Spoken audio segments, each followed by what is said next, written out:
Good morning, everyone. Just so you know, at the end of the session today, we're going to have T-shirts in the back that say, "I survived the winter of 2014." We haven't yet, Audrey. Wait a minute. Is that true? Oh. So, good morning. I'd like to call the session to order. Secretary Burgess, are there any items to be added to the agenda?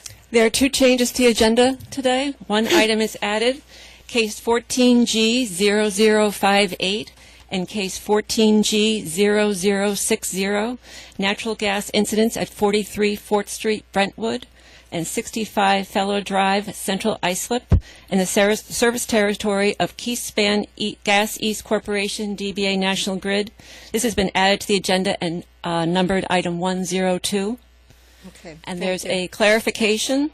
In addition to the cases listed for item 202, to have the record clear, the other cases are 98M 1343, which is the retail access business rules, 06M 0647, which is the energy service company price reporting requirements, and case 98M 0667, electronic data interchange. I picked that up too. I'm sure you did. Thank you. So, first item today then is item 101, which concerns the natural gas incident at 198 Joseph Street in Horsehead. And Mr. Spiker, are you going to be presenting that for staff? Yes, I am. Okay, thank you. Please go ahead. Thank you, Chair. Thank you, Commissioners. I'm here today to talk about staff's investigation of a natural gas explosion that occurred at 198 Joseph Street in Horseheads on January 26, 2001. Today's presentation will touch on the following topics. First, an incident overview, a summary of the testing and analysis of the services to 198 Joseph Street, actions taken by NYSEG after the explosion, and recommendations for NYSEG and other LDCs based on the findings of this investigation. This is an overhead of the incident site. Up in the middle left is where the 198 Joseph Street was. It exploded at approximately 9:15 on the 26th. There was a fatality of a 15-month-old boy, and there were injuries to his mother and the boy's great-grandfather. This is a quick sketch of the incident site. Right in the blue circle, the red area, we found a fractured service, and that was it had evidence of previous damage to it, and that was located right above the green and blue lines there. They're the water and sewer mains. It had evidence of previous damage, but we did not find any records of a previous repair. This is the fracture of the service. It's evident with a backfill material on it. It's right at the tip of the arrow, and it's fractured in the 3 o'clock to 9 o'clock position. The service was sent to the FBI labs in Virginia for testing, including metallurgical testing. The results came back that the fracture was caused by SCC, which is stress corrosion cracking.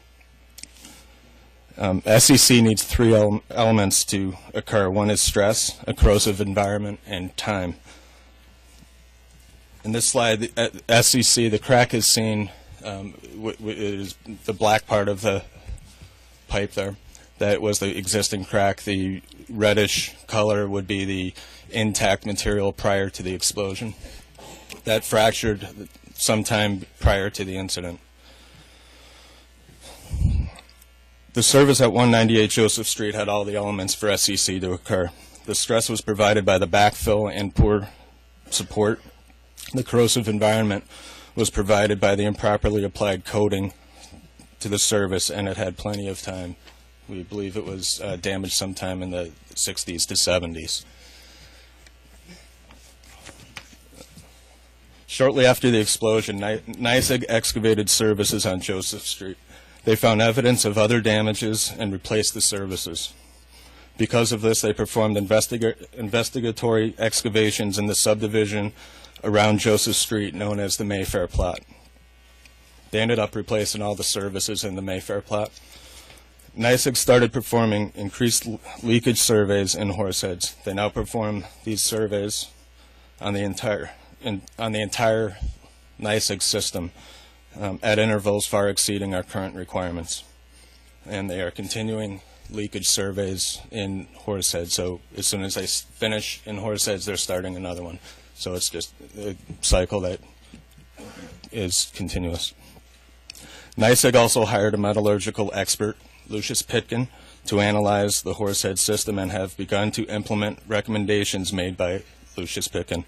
In addition, LPI is studying other areas of the NYSEG system. Based on its analysis, LPI has recommended that all 1-inch and 1 1/4-inch services adjacent to sewer and water in Horseheads be replaced. NYSEG has begun these replacements during 2013 and is scheduled to have it completed by August of 2014.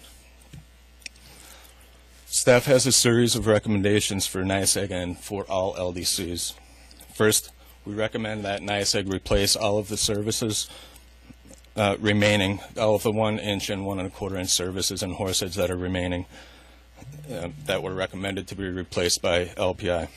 This should be completed by August of this year. We also recommend that NYSEG develop and submit a written action plan for replacing all remaining gas services in Horseheads, and they should provide monthly progress reports to staff until this work is completed. In addition, NYSEG should continue to perform leakage surveys in the town and village of Horseheads until the work is completed. In addition to the recommendations for NYSEG, staff is recommending that other LDCs take certain actions. These recommendations deal with performing system-wide risk assessments, improvements to the public education programs, and recording of leak and odor calls made to the utilities. Staff recommends that all LDCs perform a system-wide risk assessment of their distribution systems to determine if conditions similar to those in Horseheads exist. These assessments should be completed in 6 months. In addition, if these risk assessments indicate conditions similar to those found in Horseheads do exist, the LDCs will be required to submit within 30 days an action plan to address the increased risk. In addition, if a risk mitigation plan is needed, the LDC needs to follow the plan and provide monthly reports until the risk is mitigated. Finally, staff recommends that all LDCs take steps to enhance public education. Staff recommends that the LDCs collaborate and develop best practices for improving public education on the reporting of natural gas odors. These best practices should also address steps to take to reach more local government entities to educate them on potential hazards of excavations near gas facilities. The LDCs shall report the results of the public and local government outreach collaborative, including concrete improvements each utility will make to increase customer understanding of the need to report gas odors, and the new steps each utility will take to educate local governments about excavation practices within 90 days. This concludes my presentation. I am available to address any questions you have, and also with me is Assistant Counsel Diane Dean. She could address questions as well. Thank you, Kevin, and welcome, Diane. Let me just start with, I think that all of us at the Commission, and certainly the staff and the agency, were struck by this case. It's a sad reminder of the business we're in and the dangers that can be posed to the public and to workers if things are not done precisely and we're not aggressive about protecting the safety and recognizing the fact that we are dealing with both in terms of electricity and gas, the potential for affecting public safety. So I appreciate the scope of the staff's investigation, the details that you went into, and the thoughtfulness of what you're recommending that we do. It's clearly a comprehensive approach. Certainly, the first step we have to do is do these risk assessments, understand where, in fact, we're vulnerable, and make certain that we're taking the right steps to address that. And and that certainly, this happened with one utility. I think the fact is that we need to make sure that all utilities are looking at this in the appropriate way, and we're using best practices and sharing them with each other. The other piece, I think, is critically important, and as we continue to look at natural gas both as a heating fuel, is making sure that the public and local communities are aware of these issues, and that, again, we're doing everything we can to provide that awareness and to allow people to be in a position to protect themselves. So I think, from that perspective, I think that the staff has done a good job, an excellent job of trying to scope out the issues and setting processes in place that we can make certain that this never happens again into any New Yorker. With that, I would ask, and I noted that you have a number of dates, but I think it's going to be important that we continue to highlight the activity that is going on here for the Commission. And I would ask that staff, in addition to establishing the collaboratives and getting the reports from the utilities, come back to the Commission periodically. And I would say at least in 6 months, and if needed, quarterly. But certainly to identify what progress has been made, where you might be having issues, where you have concerns, so that we continue to be aggressive in addressing them. And with that, let me turn this to my fellow commissioners. Commissioner Brown? Yeah, Kevin, I just want to clarify one thing, just to be sure. The way I understand this tragedy happened because of some excavation work that was done after the natural gas line was installed that compromised the gas line, that caused the stress, that caused the break, which caused the leak, which caused the explosion. Which just leads to, which I believe is the case. That is correct. Which leads to, I think, two things that you've touched on, but I really want to highlight here. One is the excavation call number. I believe it's 811. 811, thank you. I'm not an excavator, but there is a number, and all excavators need to know that before they do any excavation. There's a number to be called, and you can find out where all the lines are. And if you don't do that and you excavate, there's potential penalties in place. And number two, that if people smell gas, they need to report it to their utility.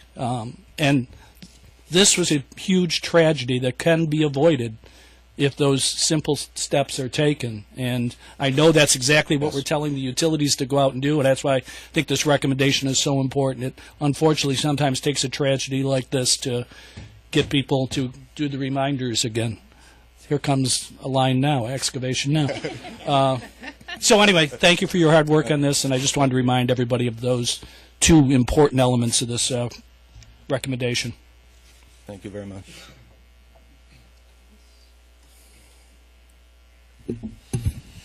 This really was a horrible situation, and I'd like to stress again one of the points that Commissioner Brown just made, which is the public really is our second line of defense. The first line of defense is the utilities, but the public smelling gas is our second line of defense. And it's just critically important that the public understand and that the utilities help the public understand that they need to report gas odors. 100 false alarms are better than one tragedy like this. It just can't be stated how important it is. I agree with all of my fellow commissioners. I just want to state that I also am very sympathetic and thinking about the family that's still dealing with the tragedy that has struck them, and that's why we take our role so seriously. So thank you.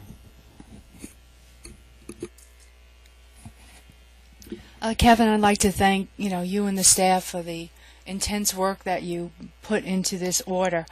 I've been sitting here now for 9 years, and it seems as though our work in this area is never complete. There's always something more to be done. and protection of lives is first and foremost. And I think that New York has been a leader when it has come to the odorization. We had a case not long ago where we asked a company to odorize their gas. And the education process, I know, is going to be a difficult one. I mean, the question we all asked when we were briefed on this case is, why wasn't anybody making any calls? And so I think that part we're going to need to partner with so many groups out there to educate people. And also, for the first time in many years, Commissioner Berman has taken on the role of our gas lady at NARUC, the National Association for Regulators. And I think that her work, she has a lot to do because I think it's something that the rest of the country, while we lead, we can still work with the rest of the states and make sure that not only people in New York are protected, but people throughout the country are protected. And then there are ways to protect them. So we thank you for your work, and we look forward to hear from you so that if you do need the Commission to make any steps to assist, that we will be there to do that. So thank you very much. Thank you. And I do have to give a lot of thanks to our staff. Our staff put a lot of work into this and did great work, and Council's office helped out a lot with this also. Thank you, everybody, and I do want to echo, for us this is a dogged number, but we do know for the family this is a lifelong tragedy, and all our prayers and wishes do stay with them. With respect to that, then, I'd like to take a vote. Everybody in favor of the recommendations to require the risk assessments and other remediation and activities that staff has recommended with respect to the New York gas utilities, please say aye. Aye. Hearing no opposition, the recommendations are adopted. With respect to items 102, and is that going to be whom? Okay, Mr. Stolicki, thank you. Welcome. Good morning, Chair, Commissioners. Let me adjust this. Item 102 is going to be presented in two parts. First, I'm going to run through staff's investigation into both the Brentwood incident and the Central Islip incident, and then I'm going to hand it over to Robin Adair from the Office of General Counsel, who's going to walk us through the Commission's enforcement authority. First, the Brentwood incident occurred on April 24th, 2011, Easter Sunday, on 43 4th Street in Brentwood. Safety staff responded that day.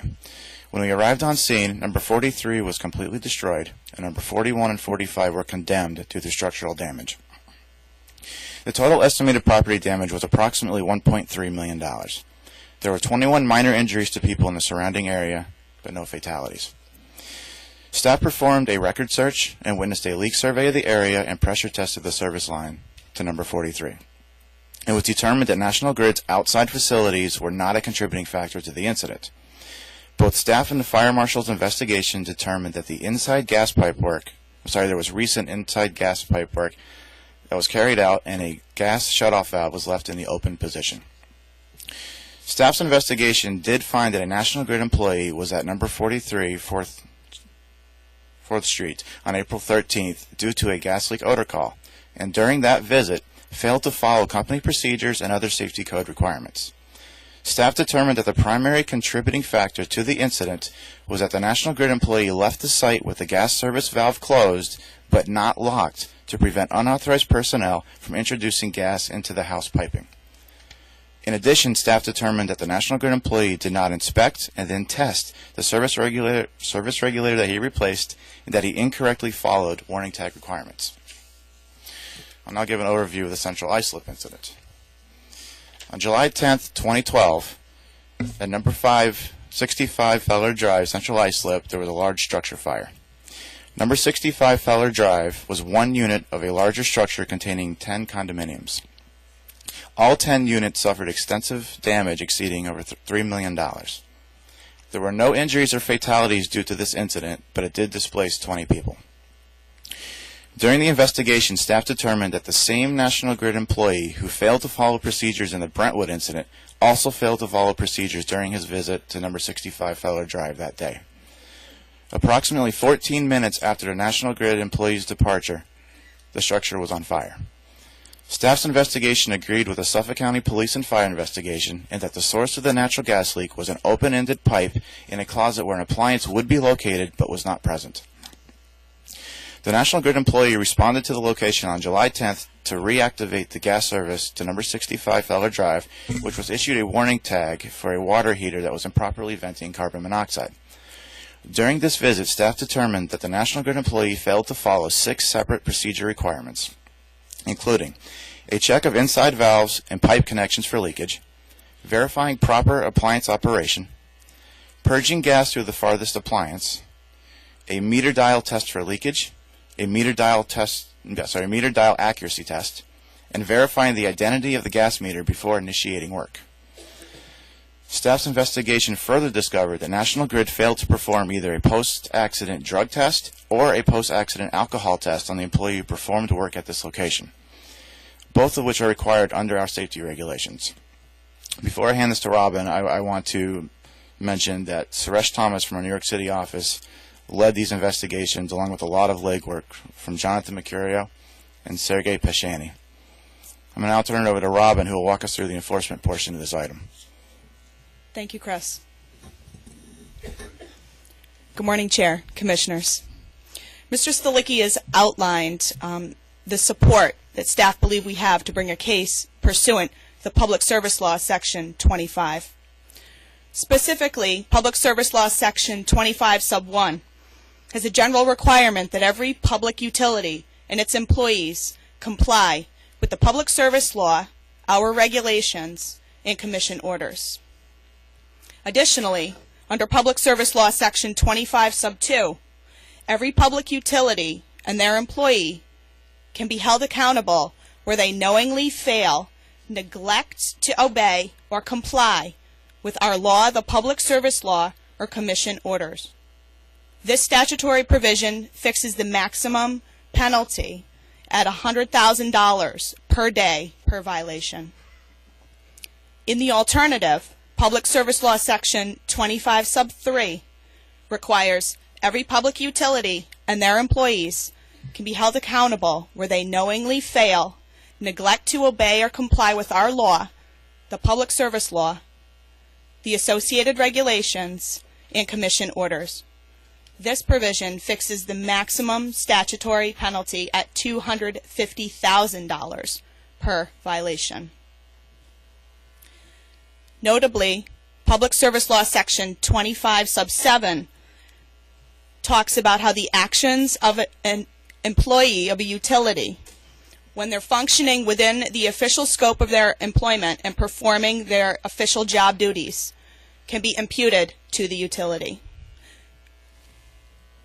Now, Mr. Stalicki outlined the facts that staff believes support violations of our gas safety regulations found in Part 255 of the Code.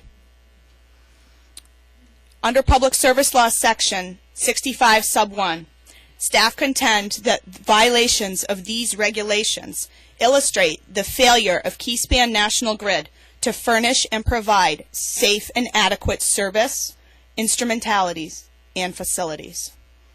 Accordingly, staff is here today to ask the Commission to institute a proceeding and require Keyspan National Grid to demonstrate why a penalty action should not be commenced for violations of the Public Service Law in our regulations. Staff will engage in settlement discussions with the utility.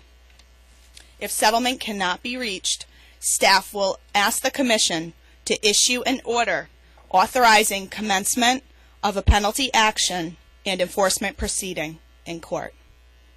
Thank you. Thank you both, Mr. Stalicki and Ms. Adair, for the briefing. First of all, let me echo, I do appreciate the work of staff, including the staff in New York City, in investigating, and I don't have my mic on. Thank you. So let me, again, thank you, and again, my appreciation to staff. A couple questions. You're bringing this under Statute 25 and not Statute 25A. Did you want? And my understanding is it's with respect to the timing of the incident. Yes, Chair Ziebelman. These incidents occurred, as Mr. Stolicki described, in April of 2011 and July 2012, which predates the enactment of Public Service Law Section 25A. So we need to rely on 25. And by issuing the show cause order and asking staff to engage in discussions with the parties, with the utility, does that stay the running of the statute of limitations? It does not. So what will stay the statute of limitations? Of filing in court. And so when would that be done? Honestly, it depends how settlement negotiations proceed. Staff could appear before the Commission in either March or April.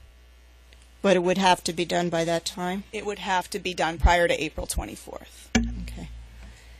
So by issuing the order today, we're giving the staff and the company an opportunity to look for an opportunity for settlement before proceeding with litigation, hence the timing and the need Yes. to act today.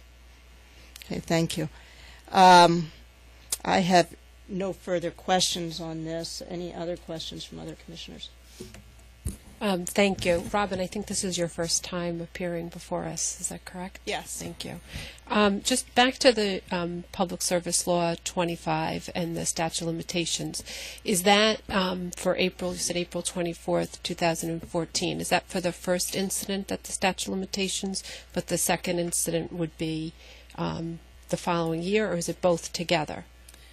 No, Commissioner Berman. The statute of limitations with respect to Brentwood is 3 years, and that would be as April 24th of 2014. With regard to Central Islip, that would be July of next year. Okay, but we would handle them both together.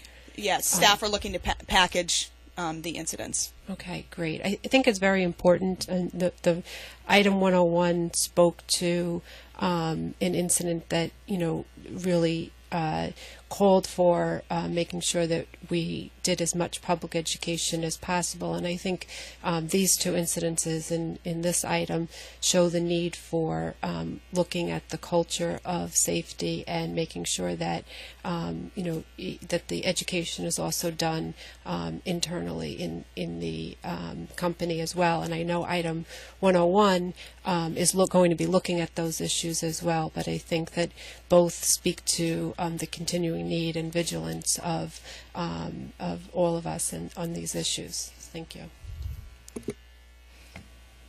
Any further? Commissioner Akinfor.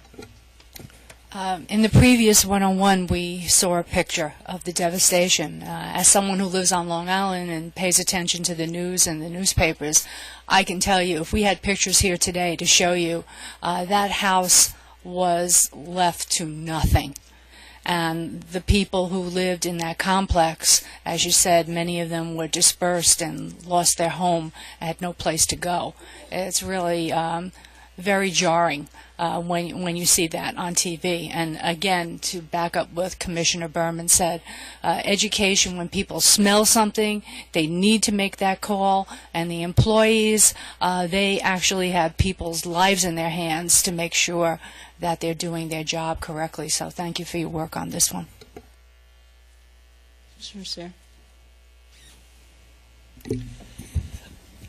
I just echo the comments of my fellow commissioners and make it clear that our view is that there is no acceptable level of gas explosions in New York State, and the utilities must adopt a culture that ensures that safety is a top priority.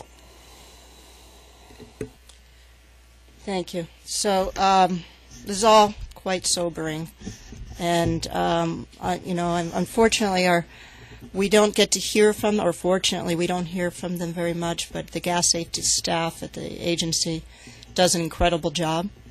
Clearly, whatever we're doing, it's never enough, and it's something we will continue to focus on and continue to work on and continue to improve. Having seen being part of a process myself in my career where there were burns from gas, it's an awful, awful thing. With that, I would ask for a vote on item 102 for staff's recommendations to go forward with the show cause order and commence the proceedings. All those in favor? Aye.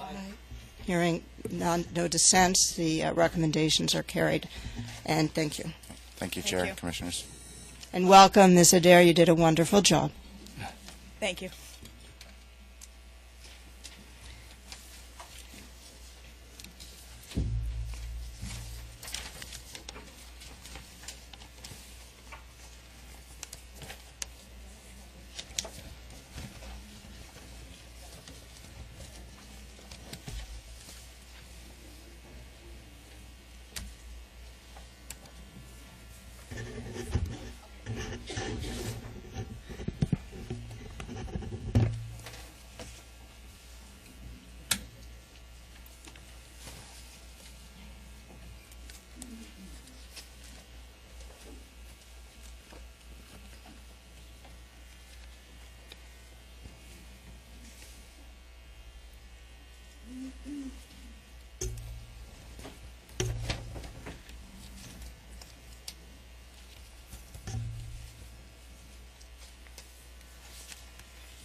So next item before us is item number 201. These are the major rate filings of Con Edison, and they are going to be presented by our administrative law judges Bilowski and Stein, and ALJ Paul Agresta, who also presided in this case, I believe, is available. So let me start with Julia and Eleanor. Who's beginning? Julia, welcome. Thank you. Good morning, Chair, Commissioners. Judge Agresta, Judge Stein, and I are here to present an order which will proposes a resolution of the 3 pending Con Edison rate cases for their electric, gas, and steam businesses. These rate filings were filed over a year ago after an initial delay while Con Edison was focusing on the aftermath of Superstorm Sandy. There were also 2 extensions of the suspension period, the latest one which will expire at the end of this month, so the Commission does need to act soon in these proceedings. Last May, Judge Agresta gave you a presentation outlining Con Edison's rate filings. The company was seeking approximately $418 million increase in revenue requirement in the electric business, a $27 million increase in the gas business, and an $8 million increase in the steam business. Litigation ensued. 20 parties were involved. We had 2 full weeks of evidentiary hearings and 2 rounds of negotiations, the second of which was headed by Kim Hammerman, acting as settlement judge. As a result of a tremendous effort by all the parties, on the final day of 2013, a joint proposal was filed. It was executed by 12 parties and opposed by only 2. To give you a sense of the scope of the enormity of the amount of work that was put in this proceeding and the litigation, when the joint proposal was filed, it was marked on this record as Exhibit 1000. We propose an order that adopts the terms of the joint proposal with very minor modifications, which I will highlight. We believe the joint proposal to be not only a fair compromise between the parties, but to carry with it extensive benefits for customers. The electric plan is a 2-year rate plan. The steam and gas plans are 3-year rate plans. Each of these rate plans have a revenue requirement decrease in year 1, followed by increases in successive years. But by levelizing those components, the joint proposal would avoid any increase to what customers are paying for the duration of the rate plans. However, although customers will not see the impact of any increases during the rate plans, there are revenue requirement increases inherent in these plans. As such, in the proposed order, we do recommend one change to the terms of the joint proposal, and that is to utilize customer credits that will be created during the terms of these rate plans. We propose to utilize these to mitigate the impacts of those revenue requirement increases. So that won't happen until the end of the rate plans, and only in the event that the company does not come back in and file for new rates in that first year following each rate plan. On the electric side, the revenue requirement increase would be a $48 million increase, and it could be mitigated by a $30 million credit. Gas is a $40 million increase that could be mitigated by a $32 million credit. And on steam, it's a $18 million increase that has a potential mitigation with a credit of $8 million. The electric rate plan carries with it a return on equity of 9.2%.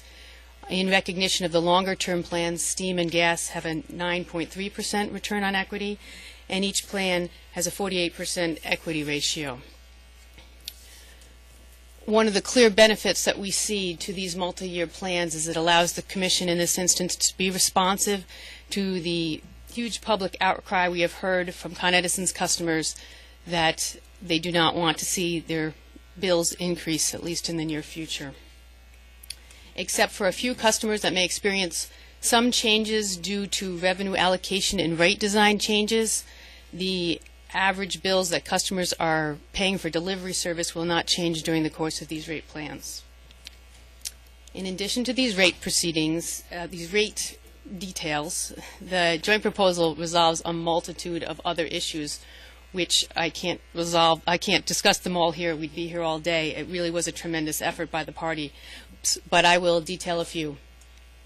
There are earnings sharing mechanisms that have been restructured to capture greater customer benefits while still incenting the company to make cost savings.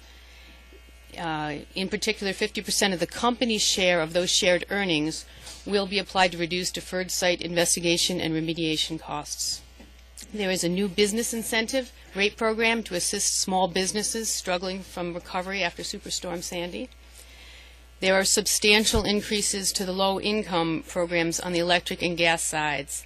On electric, it's an annual increase for the overall funding of 24%, and in addition, the customer credit will increase from $8.50 to $9.50 per customer for electric. In gas, it's an annual budget increase of 70%. Now, the Public Utility Law Project is one of the two parties that opposed the joint proposal, and they recommended a number of changes which we addressed in detail in the order. But the overall message we got from PULP was that low-income customers are increasingly struggling to pay their bills. In response to that, we proposed one additional change to the joint proposal, and that is to remove from the joint proposal an adjustment mechanism that would have allowed Con Edison to reduce the electric low-income discount by 50 cents should the pool of eligible customers reach a certain size. In this way, the Commission can guarantee that all electric low-income customers will have the full benefit of the $9.50 credit. In addition, the order also responds to PULP's suggestion that Medicaid eligibility be used as an additional threshold for participation in the low-income electric program as it is done on the gas side. This record did not provide us with sufficient details to evaluate what impact that would have on these programs. Accordingly, the order proposes that Con Edison work with the City of New York and with Westchester County to obtain numbers and return them to the Commission for your consideration. The order memorializes a commitment by Con Edison to attempt same-day reconnections for those customers who have been disconnected and are eligible, again, for service. In addition to all these economic benefits, there are significant environmental benefits that the parties agreed to in the joint proposal. There's an aggressive plan for the replacement of leak-prone gas pipe. There's more support for oil-to-gas conversions. There are provisions encouraging the development of distributed generation, including a microgrid pilot project, and a commitment by Con Edison to explore alternatives to traditional infrastructure when meeting the significant load growth in the Brownsville section of Brooklyn. There is a new voluntary time of use rates program in the rate plans, which will enable customers to more effectively manage their energy costs by switching their time of use. These rates are particularly designed for the owners of electric vehicles. It is on this topic of the voluntary time of use rates that the other party who opposed the joint proposal submitted comments.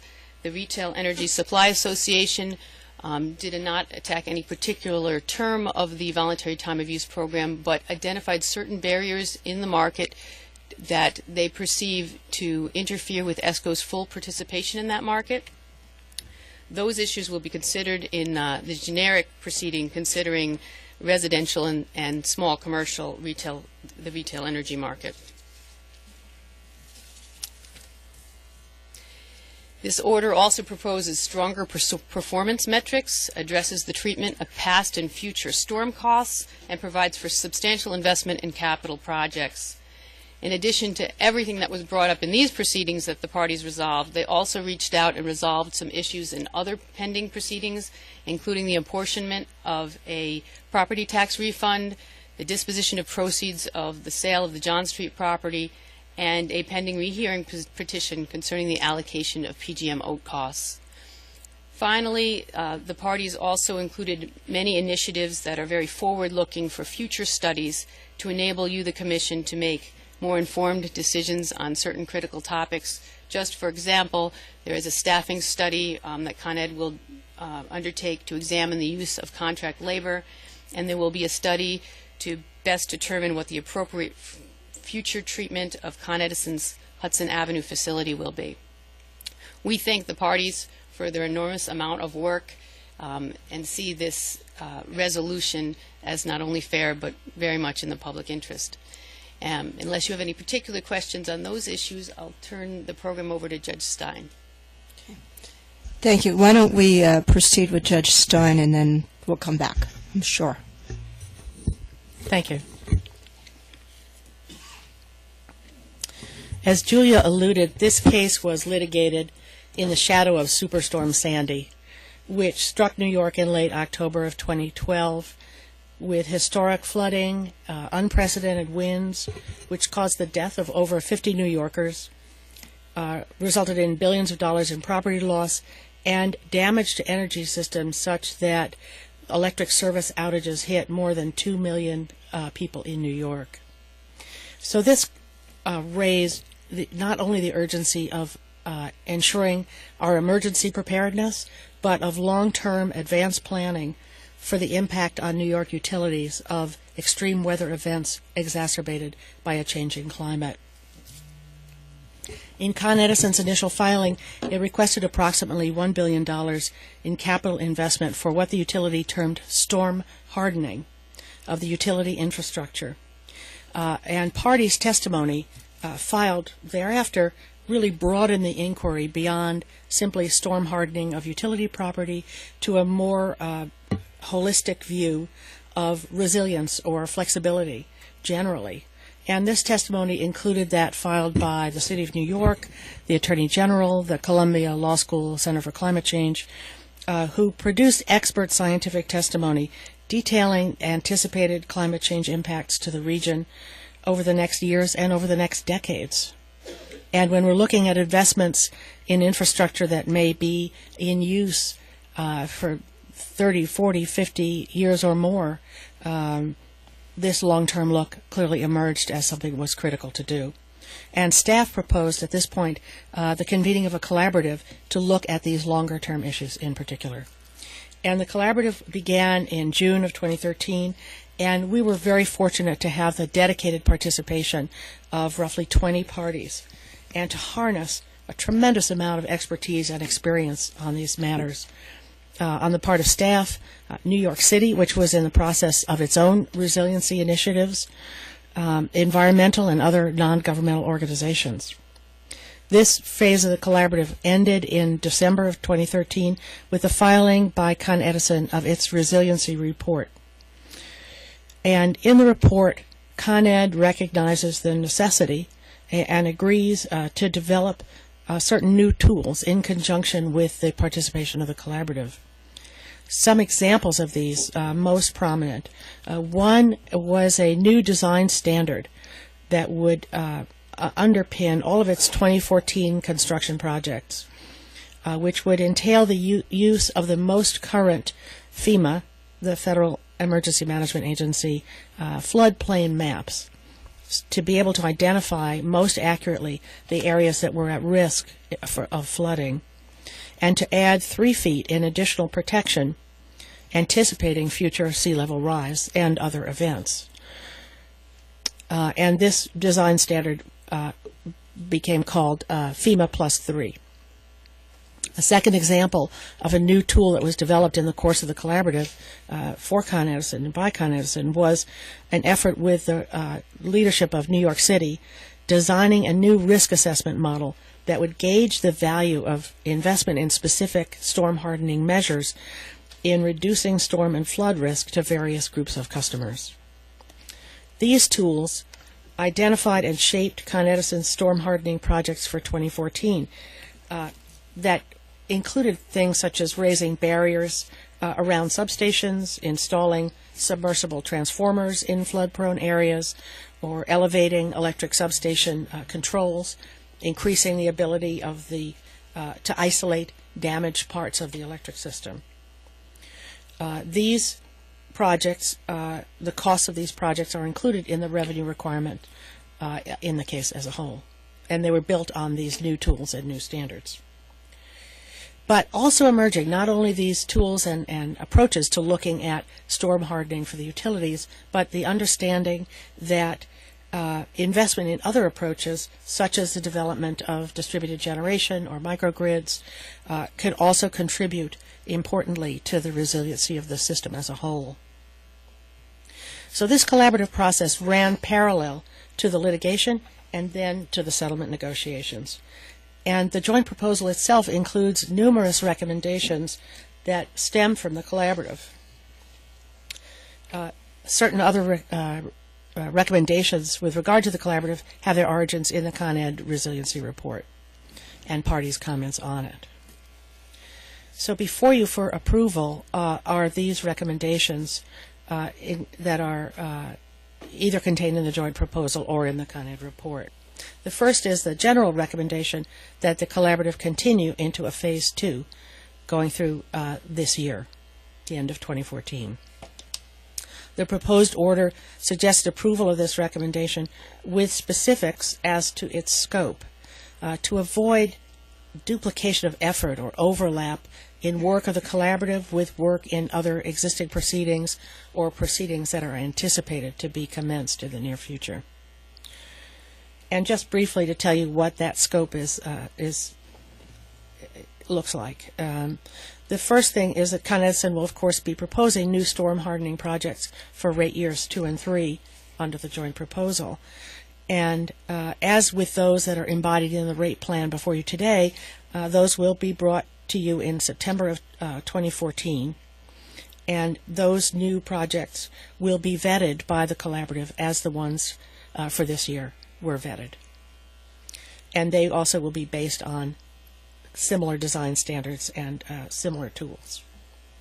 The second is Con Edison has agreed to undertake a comprehensive 2014 study of the utility's vulnerability to the full range of climate change effects, not only storms and floods, but also effects such as increased heat and heat waves. We're proposing 3 specific alternative resilience strategies to be looked at in the collaborative setting. These all stem from the joint proposal. One are solutions for the network growth in Brownsville, Brooklyn, which Julia also alluded to. A second is to consider the elimination of the single customer limitation in the Con Edison offset tariff to expand the availability of microgrids, and to be informed by the study that's now underway by DPS, NYSERDA, and Homeland Security of microgrid feasibility. And the third is a time of use rate pilot, to study time-sensitive rates. The fourth issue for the collaborative for Phase 2 concerns an investigation into additional reduction in natural gas leaks, which not only pose the safety concerns that have been addressed at length today, but also result in greenhouse gas emissions into the atmosphere. Finally, the collaborative in Phase 2 would continue the development of Con Edison's risk assessment model and also perform some cost-benefit studies to apply these tools equally to utility infrastructure improvements and also other resilience approaches. So in conclusion, I would just suggest that this was really a unique process involving stakeholders hard at work, and a valuable outcome that's already being studied in other regions. And at the heart of it, the outcome is the successful integration of resiliency considerations into Con Edison's own planning process. So if you have questions for either of us, we're available. Thank you. Thank you. First, let me just start off with, one of the great advantages of the digitalized economy is the fact that what we've learned is crowd thinking, crowdsourcing, crowd involvement, engagement often ends up with solutions that individual companies may not do on their own. And one thing that it strikes me that this case exemplifies is having interested parties in the room, multiple viewpoints of view, recognizing the complexity of the issues that we have to deal with in this industry, in all our industries with respect to the provision of utility services, has ended up with, I believe, a much stronger result than anyone could have done alone or we could have achieved in litigation. So I congratulate the staff, the company, and all the parties who worked with us to both identify the issues, synthesize the problems, and find a solution that I believe, while I'm sure anyone would say not perfect, but clearly addresses the most salient, the most challenging issues we have in front of us, and does it in a way, I believe, that provides the greatest amount of benefit for the consumers. So I congratulate you for that effort, and I know that while there's only 2 people at this table, there are hundreds of people who were involved in this, and I personally know that many people spent their holidays working to get this resolved, and I truly appreciate that. With regard to that, I think that the key elements of this plan certainly recognize the critical issues that are in front of us. This is certainly a sobering day, and it's hard to say anything without feeling trivial based on what we've been talking about, both in terms of gas safety and Superstorm Sandy and the effect that had on the city, on top of economic struggles that people were already experiencing. With that, there is no question, and this winter has certainly been another reminder, that we are seeing extreme weather conditions. Whether caused by global warming or any other element, we are seeing extreme weather conditions, and we have to begin addressing them, and that our utility infrastructure absolutely needs to be looked at and thought through in terms of not what happened in the past, but what we're confronting in the future, what technology allows us to do, and what we need to do to protect consumers. So I think the efforts of the collaborative, of what they've been able to produce, the standards, the risk assessment. I believe, Judge Stein, you're right, that we're setting new standards, we're helping lead the way, but more importantly, we're being thoughtful and thinking in terms of the future and not the past, and how we need to design and operate our systems. So I think that this is a great start, and I agree that the work that the collaborative has done will certainly be built upon and added to as we think about where do we need to move to make sure that essentially our infrastructure is future-proofed and is meeting the needs of consumers for low-cost electricity. So thank you for that. With regard to the other issues, bill affordability, electric affordability, gas affordability, steam affordability, these are basic needs. And while we've restructured parts of this industry, they continue to be essential services. And we need to do everything we can to help maintain affordability, particularly recognizing we have vulnerable communities that need the extra help to make sure that they are able to protect themselves and have access to these services. So I think clearly the efforts that have been made in this case to think about not only how we make this our grid, our systems best in class, but how we keep it affordable for everybody, are a great accommodation, and I appreciate the thoughtfulness. Again, these are challenging issues. We have to build, we have to maintain affordability. So one of the things we continue to look at is not only what we need to do to make the grid resilient, but also what we can do in the long term to make it more efficient.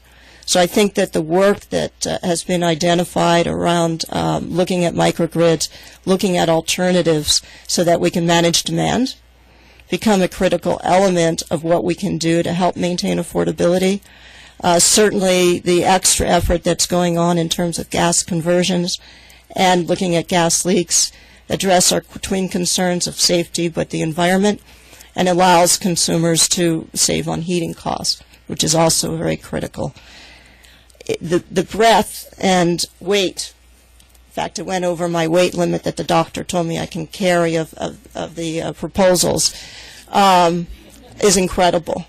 And I think Judge Wolosky is correct, is it's hard to do justice to the amount of issues that were resolved in the path that this sets us on, which I think is a very strong path for the company and certainly for consumers, because it provides rate stability, price stability that we require. So I am hugely appreciative of the work that's gone on. I congratulate everybody who was engaged, and I appreciate particularly your willingness to stay engaged so that we could get this to an appropriate conclusion. And with that, I will turn it over to my fellow commissioners for any additional comments. Good. Commissioner Berman. Thank you. First of all, job well done. I have often described myself as a cynical optimist. In this case, beforehand, I think I was an optimistic cynic and was pleasantly surprised to see how much this was able to really come together, and the breadth of issues that had to be dealt with, and really the care from staff, Con Edison, and all the stakeholders, including AARP, was really quite wonderful to watch, and then to see this come to fruition today. Price pressures on ratepayers is a significant issue, and I'm glad to see how this is being dealt with. I am very supportive of this item, and will be voting yes. I will be submitting a small concurrence, and part of the focus for me is on the collaborative process, and it's important for me to make sure that I look at sort of the whole picture and holistically. I think it was wonderful that in this case Con Ed voluntarily stepped up and asked to address some of these issues sort of outside of the norm. It worked for them, it worked for staff, and I think it worked for the stakeholders. It's not a one-size-fits all, and I think in this case it was very helpful. And looking at sort of phase 2, that too needs to be looked at and see what works, rather than sort of trying to fit it into what we think it should fit, because really the end game is that we are doing what we need to do to have a resilient and reliable system. I think threats to the critical utility system are there from all extraordinary events, whether natural or man-made, whether weather-related or other, and they have the potential to interrupt reliable utility service. Extended interruption to reliable utility service has far-reaching, serious secondary impacts, and are necessary for us to make sure that we are doing all we can to make sure that there is no harm to public health, public safety, and frankly the economy as well, which is significant. I think that utilities need, and I believe that they embrace this, that they want to ensure resiliency, it's one of the highest priorities for all utilities, Con Ed in this case, and they look and are consistently monitoring, evaluating, analyzing, and taking into consideration what the events are that they need to do to continue to have a reliable and resilient system. I've seen firsthand the folks on the ground, not only at Con Ed but at other utilities, showing just how much they care, that they're prepared, and they want to be prepared. And it's for me very comforting to know that this is from the top down and from the bottom up a highest priority. Utilities can't do it alone, and that's sort of why the collaborative process was one that worked and will continue to work. We do need to be concerned about not duplicating efforts, not only of staff efforts, but of all stakeholders and utilities, and looking, we've done many things on storm hardening, storm resiliency, and reliability. There are many different proceedings that are going on addressing a number of these different factors. So we really need to be mindful that we need to take a step back and make sure that we are looking holistically and making sure that we are doing things for the short and the long term, the utilities, the staff, and all stakeholders have my support. Thank you. Thank you. Commissioner Sayre, any comment? I would also like to commend the judges, the staff, and all parties for the tremendous amount of work that they put into this settlement. With a few tweaks that we're making, it is in the public interest. I'd like to focus, though, on one particular element of the settlement and the ongoing collaborations, and that's the time-sensitive rate pilot. I think that's an extremely exciting concept, and want to stress that it's voluntary for any ratepayer to enter into it or not enter into it. But I read in the trade press this morning that ratepayers in Chicago who have used the time-sensitive pilot that they have out there have saved tremendous amounts of money on average compared to the default utility rate, because they were able and willing to match their electric use so that it was as efficient as possible and matched what was available in the system. If we give customers the right incentives and they follow those incentives, then that reduces the need for additional generation, transmission, distribution, which translates to lower rates for everybody.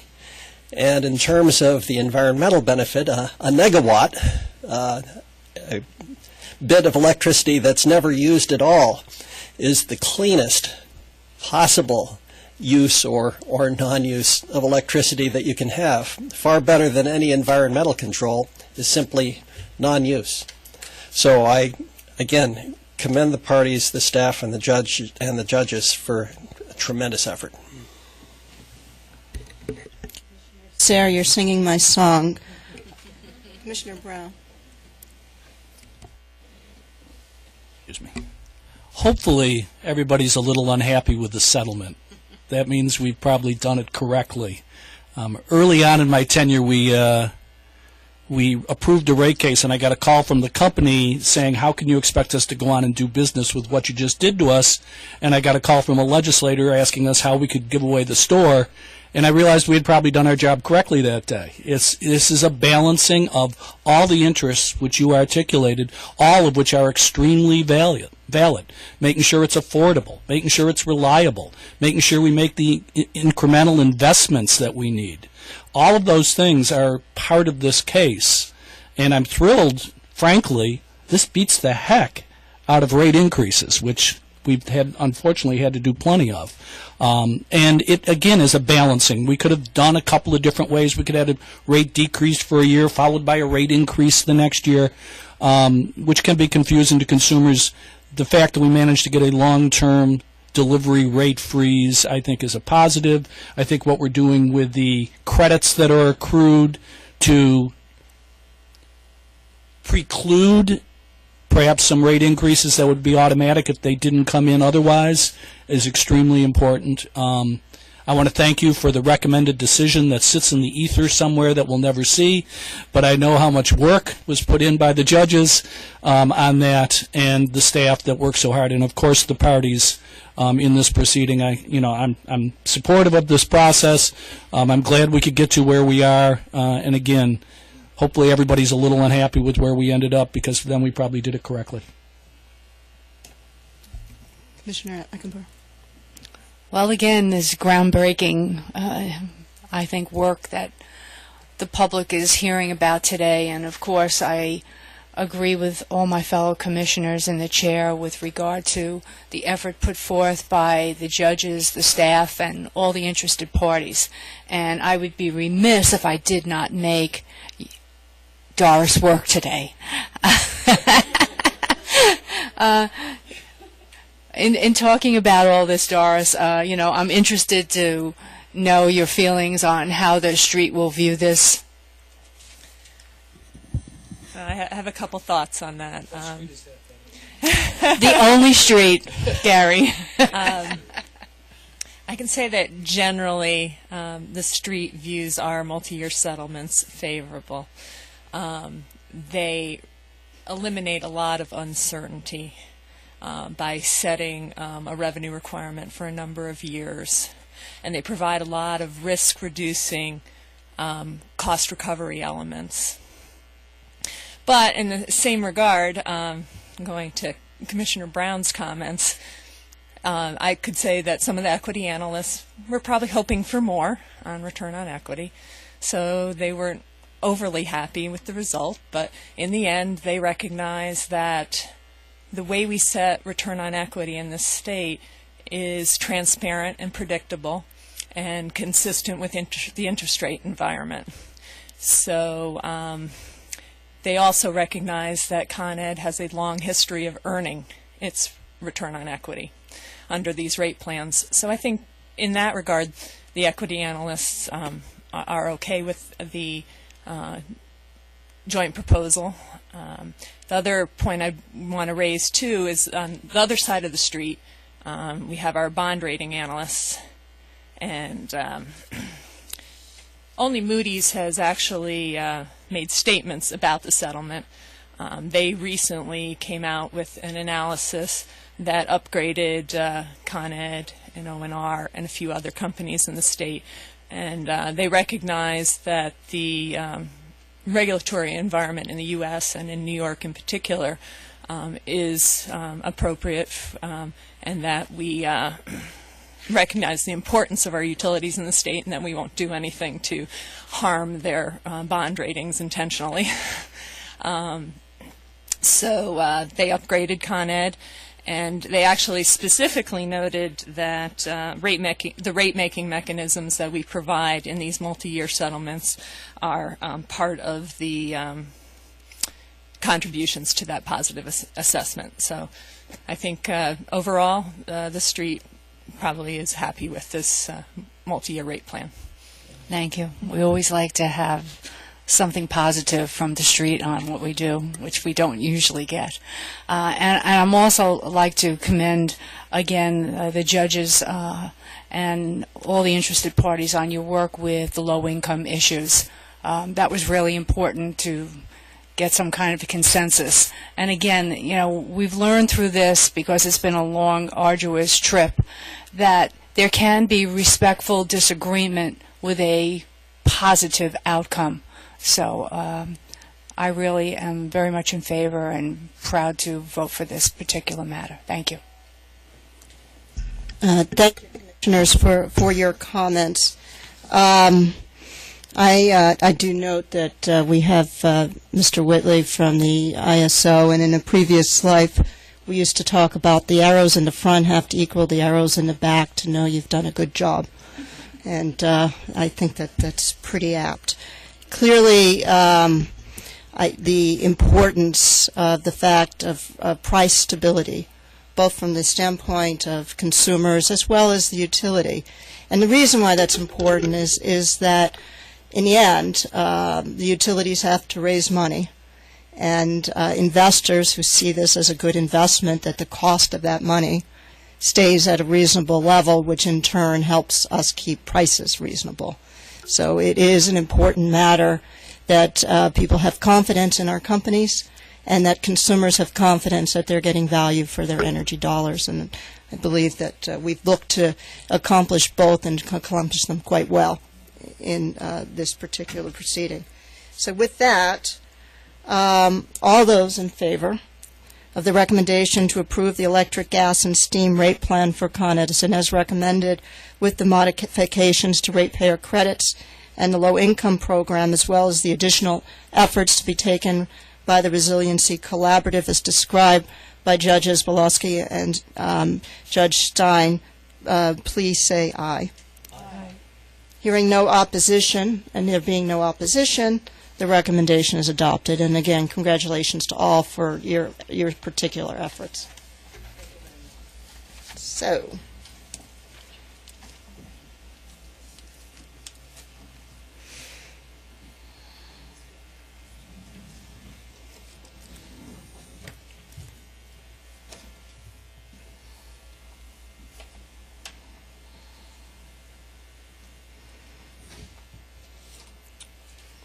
the table is getting sparse.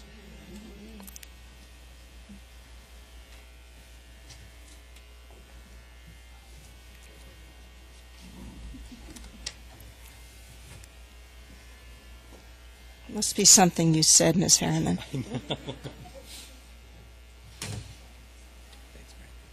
Okay, the fourth item we're going to be taking up today is item 202, which is case M-0476 et al., as noted by Ms. Burgess. And this is addressing certain aspects of the residential and small non-residential retail market. And Doug Elfner, who's Director of the Consumer Policy, and Luann Schreier, Chief of Consumer Advocacy, and Brendan Goodrich, Assistant Counsel, welcome, will be here for the presentation and questions. So, Doug, will you be beginning? Yes. Okay, good morning, Chair Zibelman, and good morning, Commissioners. The Commission began this case to assess certain aspects of the retail energy markets for small customers, residential customers, and small non-residential customers in New York. Currently, more than 200 ESCOs, energy services companies, are authorized to provide electric service in New York, and a similar number are authorized to provide natural gas service in New York. Between 20 and 25% of residential customers now obtain commodity from an ESCO, and approximately a third of small commercial customers purchase energy from an ESCO. Staff conducted a thorough review, including numerous meetings with ESCOs, ESCO trade associations, utilities, consumers, representatives of consumers, low-income advocates. We developed an online survey to assess how customers to determine customers' assessment of their experience with ESCOs.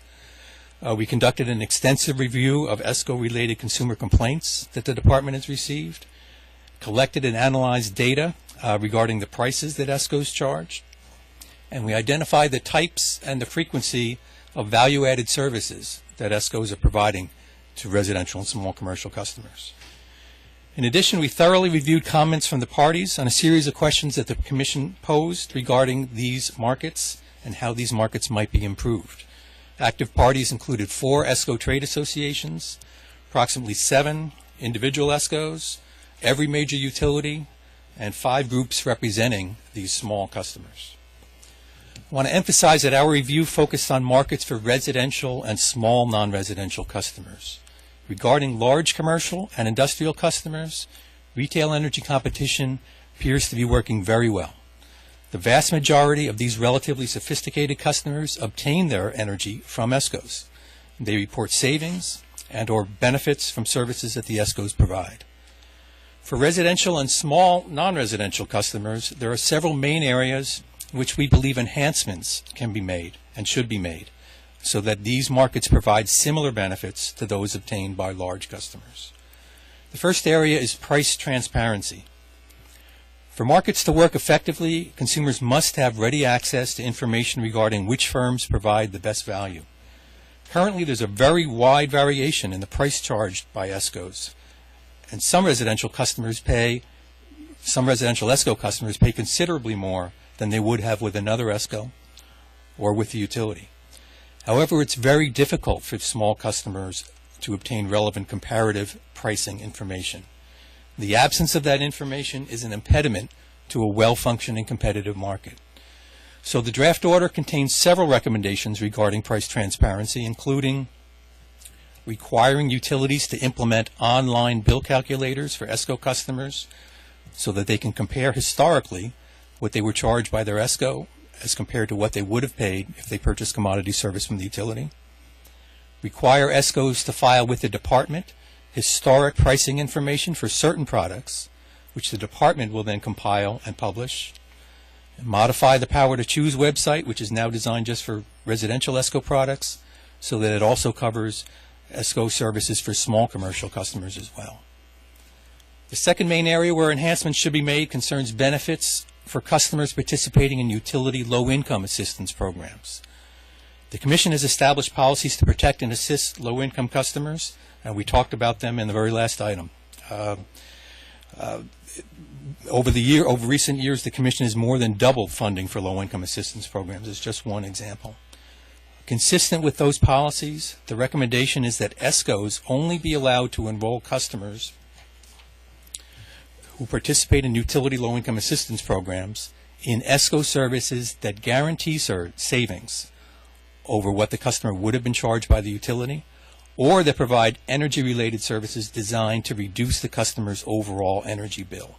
For example, home energy management services. And I'll talk more about that in a minute.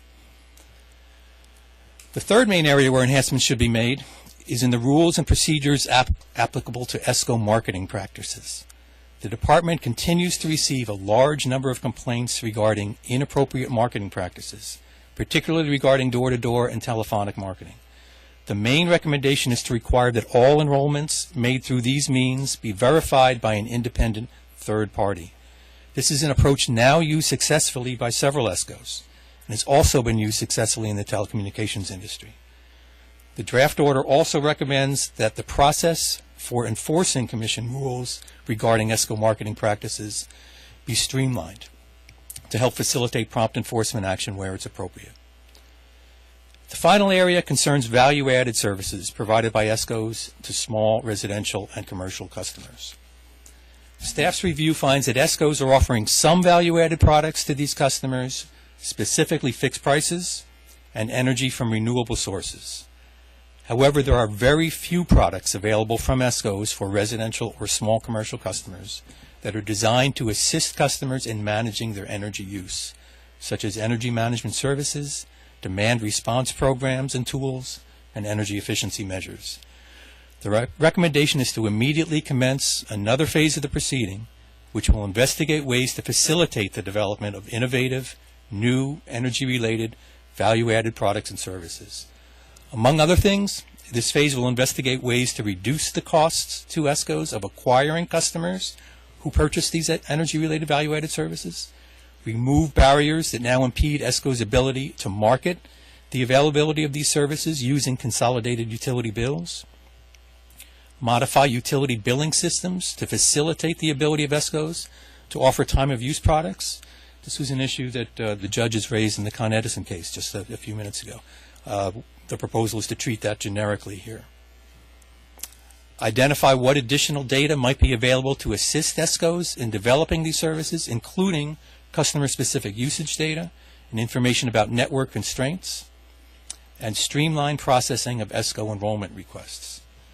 So to begin this next phase, a notice will be issued inviting comments on these and other issues, and we'll come back to you with specific recommendations on actions that the Commission should take. So overall, retail energy markets continue to be an integral part of the Commission's overall regulatory framework, and development of a competitive market structure which leads to innovation and consumer and societal benefits is an ongoing process. We believe that the recommendations outlined here will help achieve that goal. Thank you, and we're available for questions. Thank you, Doug. I'm going to defer my comments for right now. I'm going to turn it over to Commissioner Sayre. When I joined the Commission, this was one of the first proceedings I was alerted to that we were going on and we were engaged in. And I know that Commissioner Sarah has been working, particularly as all the commissioners have, but has been focused and been thoughtful about this issue. And Greg, I'd love to hear your thoughts. Well, staff has found that for the residential and small business markets, the energy marketing really hasn't worked in a competitive way as the Commission originally envisioned would happen in terms of savings over the default rates or savings vis-a-vis each other, and new innovative services offered by the ESCOs that the utilities don't offer.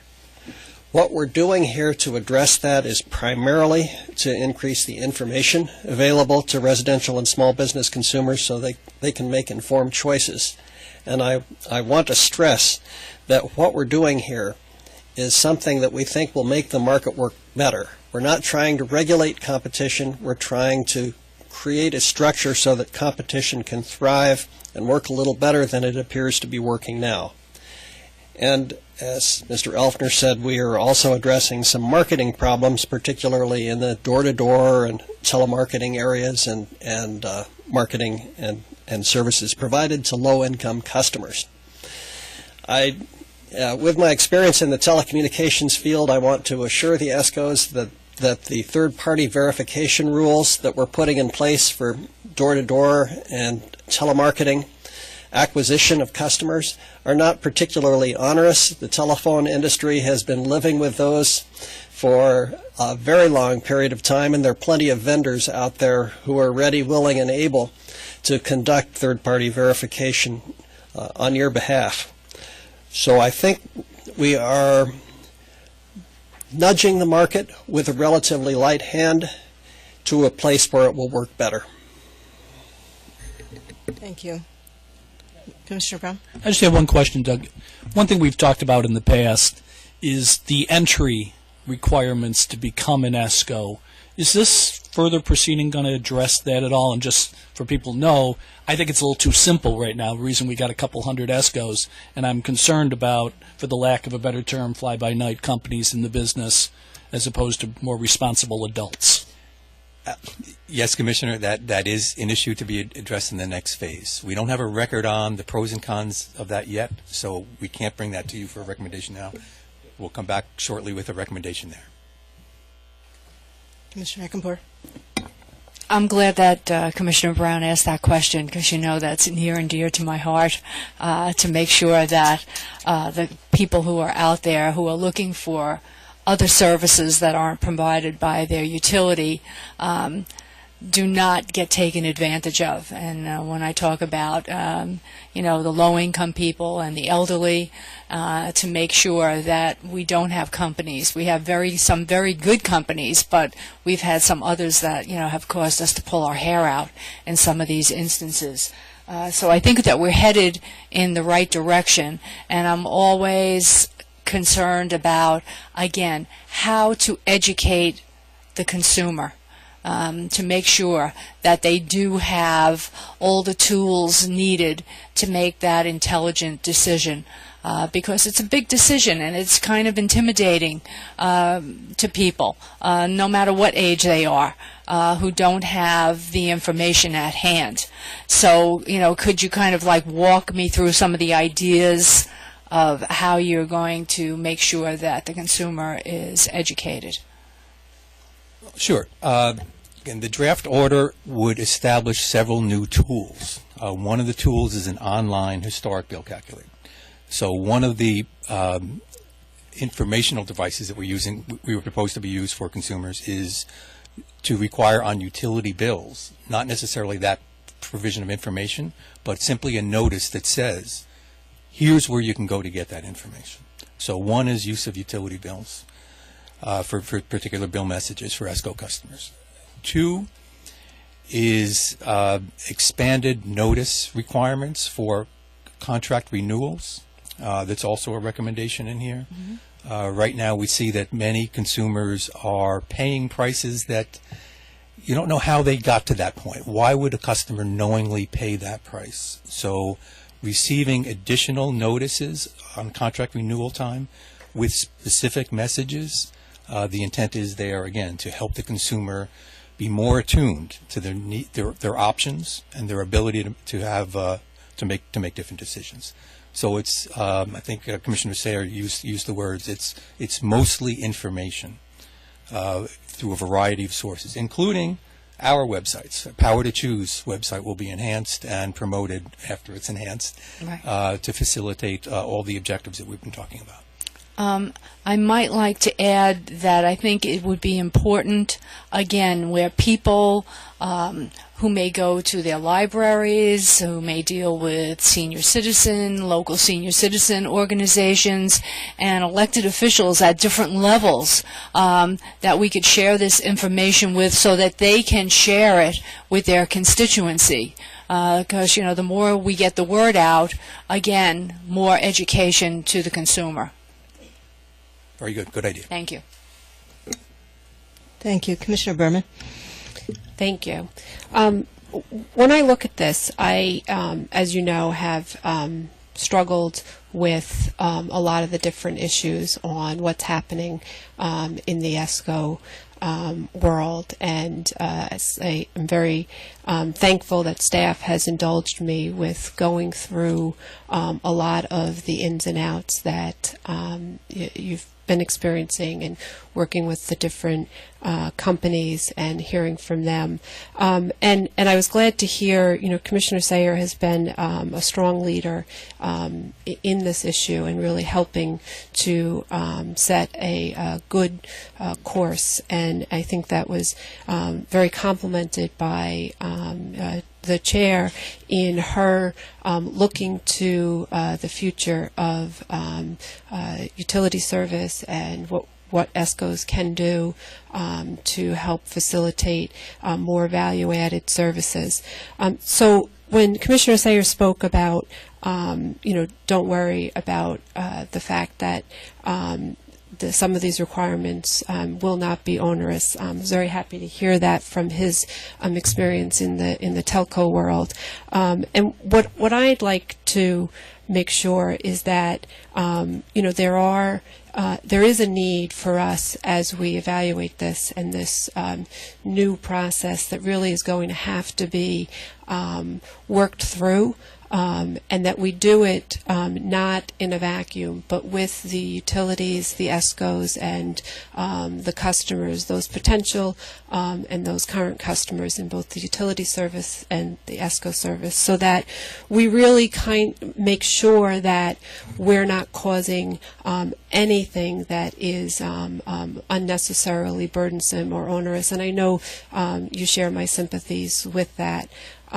So what I'd like also is to see that we keep sort of the goal really is for ensuring proper competition, ensuring proper education to the customers and allowing them the choice and working through so that we get to a much better service and product that can help all of us. And if there are things, the next phase for value-added services is really facilitating ESCO's ability to provide these value-added services, but it's really facilitating all sectors in their ability and what we can do, as a commission to help in that. So if there are things that we ourselves are finding from either continuing ongoing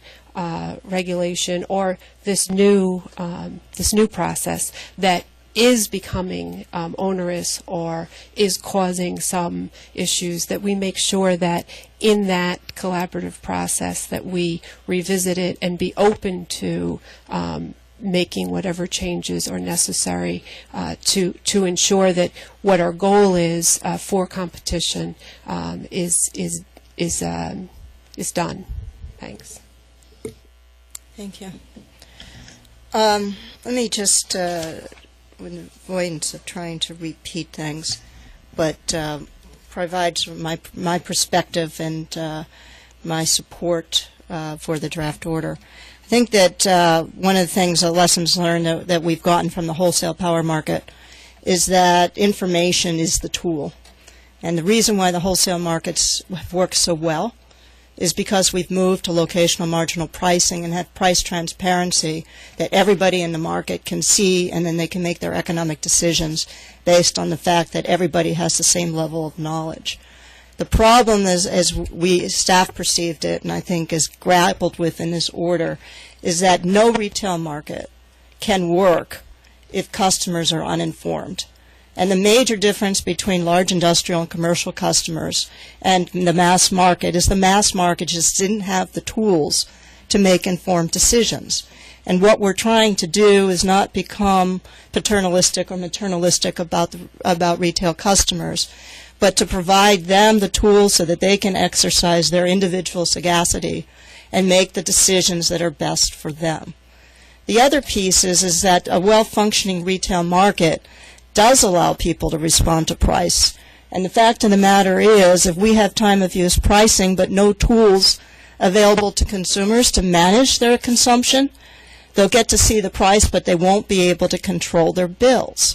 And that's what this is all about. Retail competition, when we talk about value-added services, ought to be putting consumers in the driver's seat so they can manage their electric bill and take the type of services, the type of value that they want to achieve in order to make the market truly dynamic.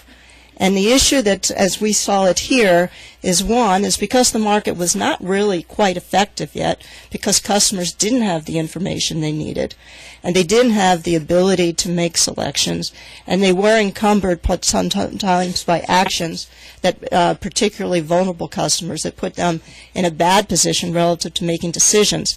It is important that governments step in and provide those tools so we can get on the path. But that is not to say that we don't believe that competition and innovation is the right thing for the mass market, which is why I think it's just as important in this docket that not only are we grappling with what do we need to do to make sure that customers can get as much information as necessary so they can make decisions, but really what are the barriers so that we can create effective competition, but also innovation so that we can provide real value to customers. And, for me, the real value will be that when all customers get to make choices around not just what commodity supplier, but how do they want to control the bills and what services are available to them, so that in the end of the month or the end of the day, they're satisfied that they're just not a takee of services, but they're actually engaged and able to manage their energy services, both gas and heating and electric. So I think that this docket is an important step forward in that direction. Clearly, it needs to be combined with, and again, as Commissioner Berman has said, we need to avoid duplication of services. We're already looking at, in terms of the Energy Efficiency 2 docket, how do we need to manage, how do we drive these services forward, how do we inform customers effectively. We'll also be looking at, as we think about the utilities of the future, what do we need to do on regulation, how do we make these retail markets work? So part of, I think, the challenge for all of us as we think about this is how do we do this in an effective way with the recognition. The ultimate goal here is not necessarily the ESCOs. The ultimate goal here is the consumer.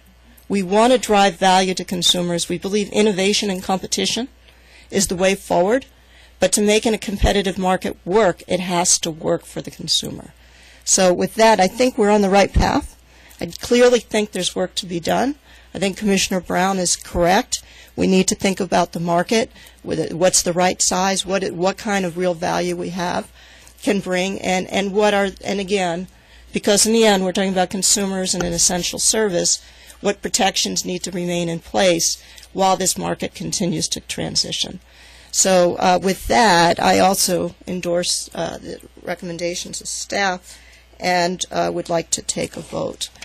So all those in favor of the recommendations, say aye. Aye. And hearing none dissension, the recommendations are adopted. Thank you, Mr. Sarah. And we're going to take a 10-minute bio break. Or break, for whatever reason you want.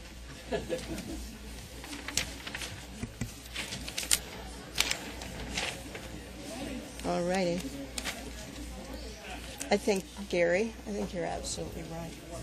214 players or 25% of the market. It's We need the story about the guy out of Israel with the call center in India that's running an ESCO in New York. Yeah, we need.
Thank you.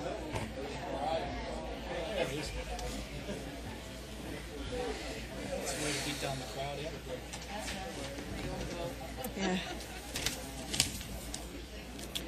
Okay, we're going to resume. Let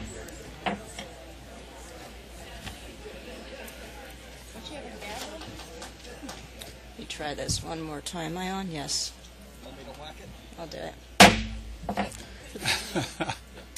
We're going to get started.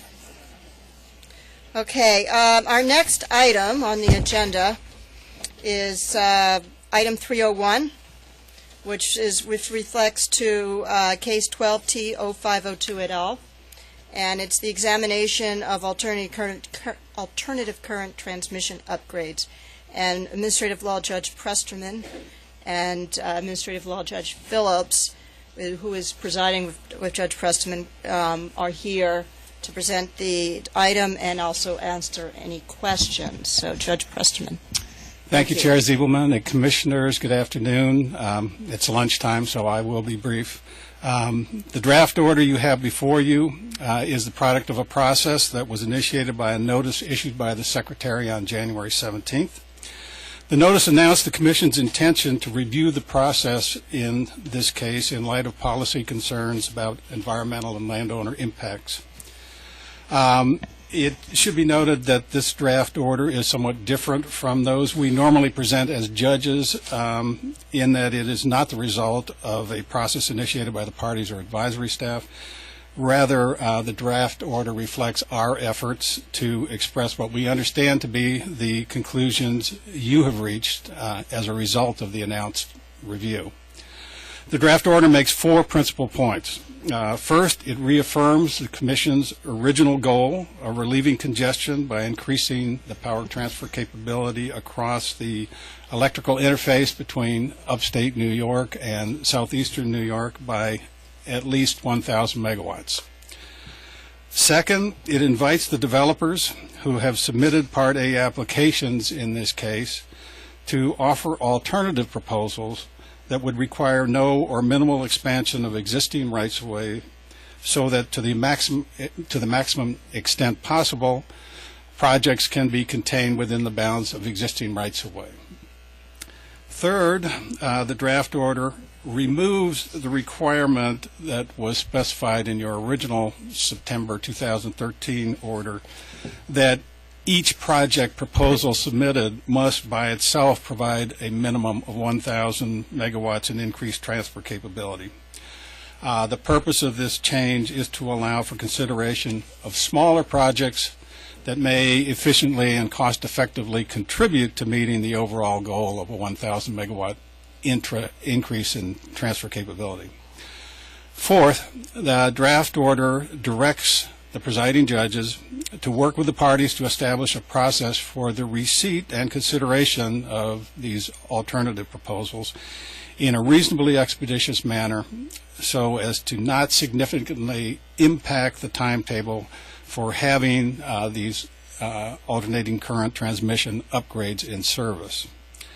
The order concludes by expressing the Commission's intention to select the project or projects that best balance the objectives of reducing congestion, minimizing cost and risk to ratepayers, and avoiding negative impacts on communities, property owners, and the environment. That's my presentation. Thank you, Judge Presterman, and thank you for your brevity as well. You're welcome. I'm hungry. So, first of all, this process did initiate actually with my request that we take a look at this issue. And we have another item 369 in the consent agenda, in which we are which proposes that we commence a proceeding to take a look at how we can modify Article 7 to address the request by Governor Cuomo in his State of the State that we look for an expedited proceeding when, in fact, we're able to develop transmission within existing right-of-ways, including state-owned right-of-ways. The recognition there, and I think is very important, is that the state is in sorely need of developing transmission. We have underutilized assets. We have congestion on the system that's costing consumers lots of money. And we need to do everything we can to make certain that we're maximizing the value of in-state assets, including renewable assets, and that we're doing so in a way that's cost-effective, and also thinking and being considerate about land use, which is also an extremely precious resource. So the state of the state and this related item really is addressing how do we provide incentives for all developers, not just incumbents, to think about how do we develop transmission, including new technologies, that allow us to increase the transfer capability of the system to reduce congestion and minimize the land use effects, and provide that right incentive by having an expedited process, which is less costly for everyone and ends up in less cost to consumers, but takes advantage of competition. What we recognize that while this is of great value, we could not obviously include that in the existing proceeding, wherein we're looking again, and I want to stress this, the importance of developing transfer capability, in this case 1,000 megawatts south to north and east to west, so that we can get value out of existing resources in the state, and as well as elsewhere, but primarily looking at the state resources. What we recognize is that in looking at transmission, there's always a multitude of issues. One, of course, is the transmission capability, system capability to provide reliability, which foremost, as well as cost-effective through congestion relief. And to do so, though, in a way that is also cost-effective for consumers and is minimizing land use. And by that, in our case here, while we continue to look at and are focused on achieving, we would like to get to that 1,000, is that by coming up with a minimum threshold for each project to hit that 1,000, we might have unduly tied our own hands to look at alternatives that allow for maximum use of existing right-of-way. In other words, can be built within existing right-of-way and give the capability of the parties, along with the judges, to think about how we can look at these on both an individual and a comprehensive scale to get that level of transfer capability, but do so in a way so it's an and solution that minimizes land impacts. What we wanted to do then from what this order proposes is, and what I endorse, is we give all parties now an opportunity, because this, again, we're pretty early on in this case. We're talking about assets that are going to be around for 60, 70, 80 years. Let's take the time and make sure that the developers, who I believe will be able to do so in a way that's efficient and in the end will either keep us on track or maybe even faster, get this transmission built. Let's look at what we can do in existing right-of-way and make sure that we don't unduly constrain ourselves to not look at innovative solutions, and make it open to all developers, again, on a voluntary basis, to say, well, with that in mind, I'll provide this alternative so that it can be considered as part of the record. So that's the point of this proceeding, and I think the major takeaways. One is we're not walking away from the desire to get transmission built. We do need it in the state. And secondly, we also need other resources. As everyone, I think, should well know, I am absolutely committed to looking at demand resources, efficiency, anything we can do to reduce congestion. But that doesn't necessarily mean there's a single resource, and transmission is also quite important. Secondarily, we want this done efficiently. I am confident that the judges and the parties are going to be able to say, let's interpose this alternative without delaying the process. And third is we want to make certain that we truly have a record that looks at what can we do using existing right-of-way, using ingenuity, and being basically free to think about what's that individual or a combination of projects that allows us to meet all of our goals: transmission capability, reliability, congestion relief, cost effectiveness, and minimal land use. So that's what this is about. I appreciate that that any change brings questions, which is why I'm certain that Judge Presterman and Judge Phillips are going to be able to design a process that gets us there effectively and gets us really the best record so we can make the best decision for the state. So thank you for that, and I'm open to any other questions or comments. Commissioner Berman. Thank you.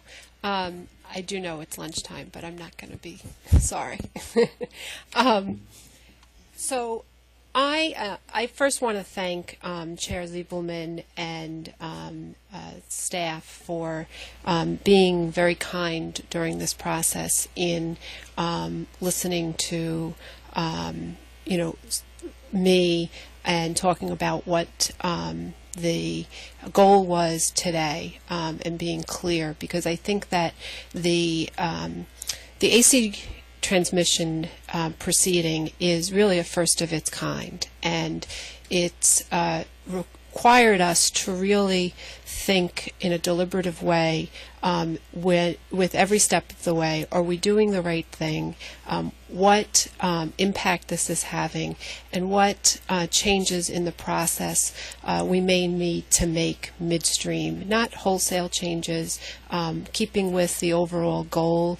And I looked back, and I've spent a considerable amount of time reviewing all of the different documents, not only comments from parties and the public, but also all of the documents that the Commission and the ALJs have issued. And what struck me is that, especially, this proceeding was started in 2012, and we then had a series of collaboratives and discussions and comments, and then in April of 2013 the Commission instituted an order sort of setting in motion, and then September 19th, 2013 we really then handed it over to the ALJs to start the Part A application. And what struck me when I looked at the orders is that a lot of the wording has remained the same, and that to me is an indication that the path is still the same, and it follows really the leadership of Governor Cuomo in looking at what we can do as a state in upgrading our transmission system. And some of the takeaway for me is this is an Energy Highway initiative of the Commission, trying to be focused on ensuring that New York's electric system is the best in the country, and really will meet the demands for secure, cost-effective, clean energy. And we have really following in the footsteps of the blueprint and the task force, we now have sort of one of the first proceedings to really address this. With that, it is different from what we've normally done with Article 7 processes. Here we're looking at a very competitive process. I know the question has been put, do we really want a competitive process? And I think clearly that we do. It is helpful to us to have all folks looking at this, and from the get-go, not only in the Energy Highway Blueprint, but in all of the documents, we've talked about the need for folks to weigh in and to work together. And I think that that has been very helpful. It's not an easy road to try to build transmission for addressing different issues, and it takes time, and it also takes us needing to be open to making sure that all of the different avenues to get to where we need to be are there. And I think that this really today is to try, in my mind, to clarify that we are on that same pathway, and it's very important for us as we go through this Part A process, which will lead into a Part B process, that we listen to all stakeholders. We give an opportunity for the developers to let us know, what they've heard, what some of their takeaway is on their current proposals, as well as if there are any. And some of the proposals laid out other alternative proposals, and during some of the stakeholder process that the ALJs were engaged in, they also heard that there might be some alternatives. Normally, when you deal with an Article 7 process and you're looking at one project, that negotiation and that discussion can happen on an individual project basis, so that any modifications to the original project are made with sort of a give and take and working to get to the goal that's helpful for all New Yorkers. So when I look at this, I see clearly that we're also trying to fit within that mold, but we need to be flexible. We need to understand that there are competitors in this process, and they need to know if they should continue. And I think that it's really helpful to us to hear and to really put a huge burden on the ALJs, because what I really want to make clear is the job needs to be done in a deliberative but a fast-paced process. And so one of the things, looking at the different things, and the ALJs were very kind to let me sit in on the first scoping conference, which was helpful to me. But what I realized is that there are still lingering issues that are out there. And the ALJs in, I think it was October 25th, 2013, you issued, it's not a trick question, you issued a ruling that sort of tried to detail some of the scoping that had happened at the first conference. And also in that, and I would really turn to that document where it did talk in there about the need to examine, possibly after the Part A applications and the ISO study, looking at some early screening, looking at possibly some cost recovery, and so those issues, I think I was glad to see, were in your lap, and will continue to be something that we will need to look at. I'm sure there are many other issues, and I think I'd want to encourage the parties in and all the stakeholders in their deliberative process that is really on a fast track to lay out what issues may still be lingering, and see what we may need to do in this process. I think it'll be very helpful to us. For me, the transmission development is a huge priority, and getting there, we need to be transparent, we need to have certainty, and we also need to have flexibility in our process. Economic development is something that we need to be ever mindful of, and we need to address the customer and the community impacts, and we need to look at the costs and who bears that cost. And the Article 7 process, I know there's a consent agenda item that also talks about more directly future processes with expedited rights-of-ways, but they all need to be evaluated holistically, and we need to really make sure that when we look at what we're doing, that we look at what is the overall goal, and how are we going to get there, and what are some of the pros and what are some of the cons, and really have that open dialogue. So when I look to the item 369, which is the future, I do think, though, that we need to be mindful that it does have an effect on, or can have an effect on, the AC transmission process, and things that don't fit within just that expedited process. And look, we have right now really no legislative barrier to expediting transmission development. The barriers are we need to address all of the different impacts, and frankly, in the order, which was the 2012 order, which I was not at the commission at that time, it addressed the issues that really are sort of at the crux of Article 7. And of course, I can't find it right now, but it's just me. So I'll read the next one.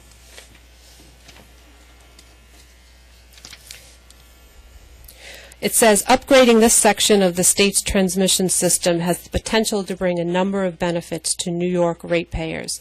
These include the near-term benefits of enhanced system reliability, flexibility, and efficiency, reduced environmental and health impacts through reduced downstate emissions and increased diversity in supply, as well as long-term benefits in terms of job growth, development of efficient new generating resources at lower costs in upstate areas, and mitigation of reliability problems that may arise with expected generator retirements.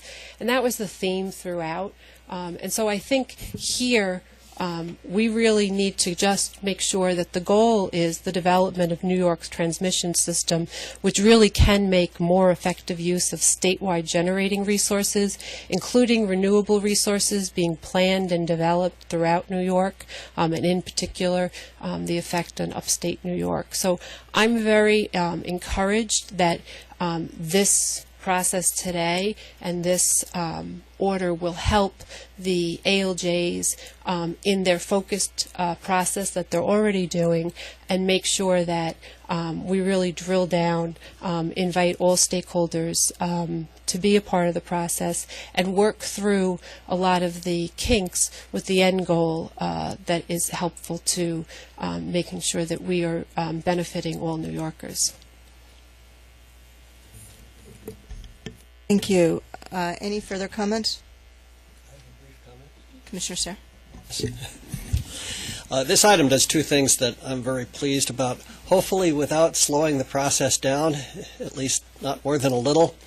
It focuses more closely on the issues of minimizing the impact on communities of any new capacity that we decide is necessary to serve the public interest. And secondly, it gives the judges more flexibility and also lets the parties understand more clearly that we may mix and match the pieces of the various proposals to get the best result.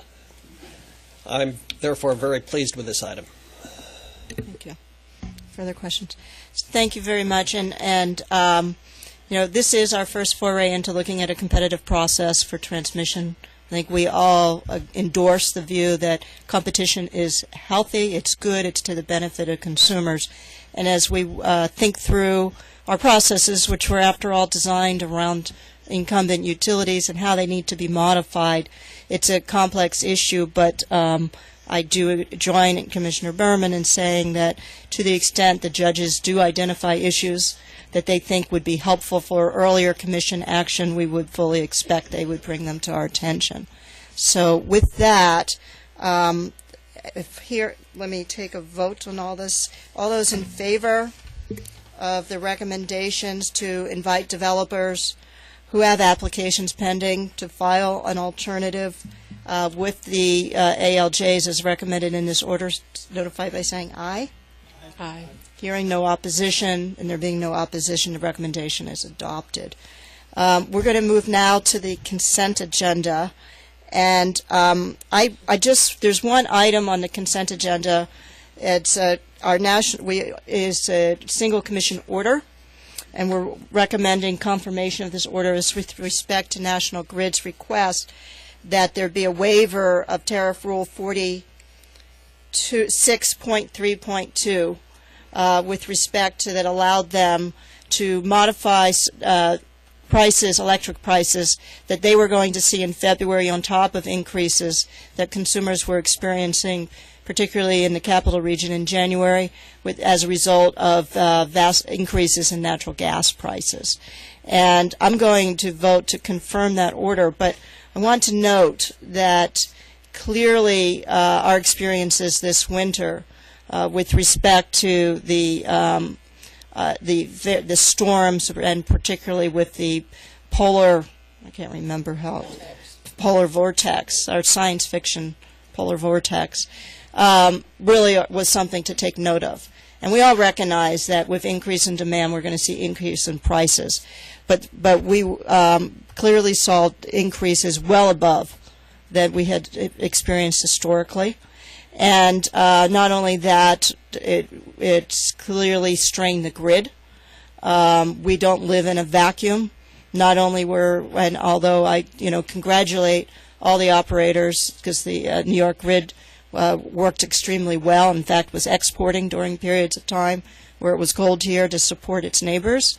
But it affected not just our region, but the New England region and all of the PJM region, as well as the Midwest. And all of that creates strain both on electric supplies and gas supplies. So it's extremely important to me that we understand the fundamentals of what happened, with the full expectation that these type of weather conditions may not be isolated events, and that we both examined in terms of the individual utilities, their procurement practices, how they worked, were they effective, should they be changed. We also take a look at fuel practices at generating plants. We had problems with fuel access. We take a look at our gas infrastructure. Is it adequate? What do we need to be doing? And we also take a look at market behaviors, both alone and in conjunction with the New York ISO, to make certain that the markets and market players were behaving as we would expect them to do in these circumstances.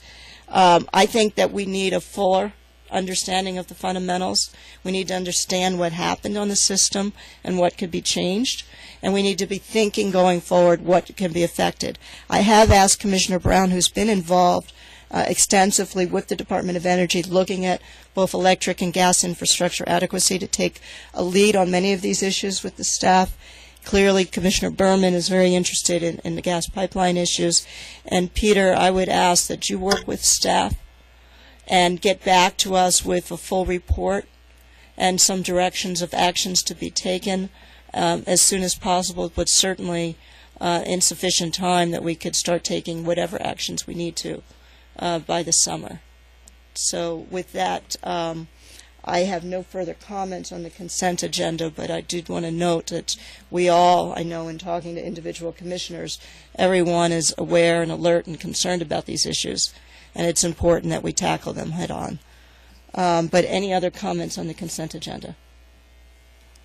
Hearing none, let me take a vote to move on the consent agenda. All those in favor say aye. Aye.